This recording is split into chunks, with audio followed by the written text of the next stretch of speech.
What's the difference between a rabbit, duck, and this math problem? Not much. Both of them have two interpretations, although there's only one surface. This looks like a rabbit, and it also looks like a duck. And this problem looks like it could be interpreted this way, or it also looks like it could be interpreted the other way. Now, which way is the correct way? Why do people always argue about what the answer is? I've seen this problem a million times, and people are always arguing, oh, it's this answer, oh, it's that answer. No one seems to understand that there are two interpretations, two valid interpretations. Now, you might have been taught PEMDAS or PEJMDAS, and you wouldn't ever consider juxtaposition, this grouping right here, to be at a higher level of priority than multiplication and division.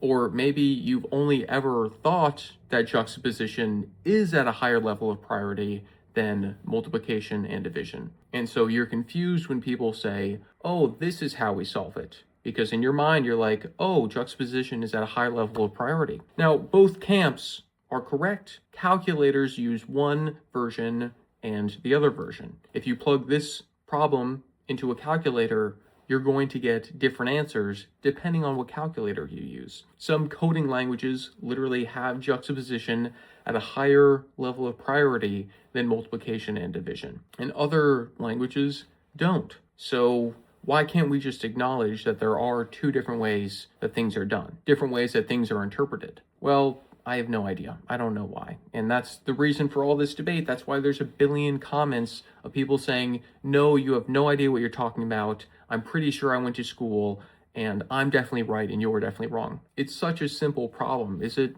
really possible that half of the world is wrong and the other half is right? No, they're both correct. They've both been taught things and they're both applying what they know. And I've seen this problem a billion times online, just endless times. So many times I've seen it.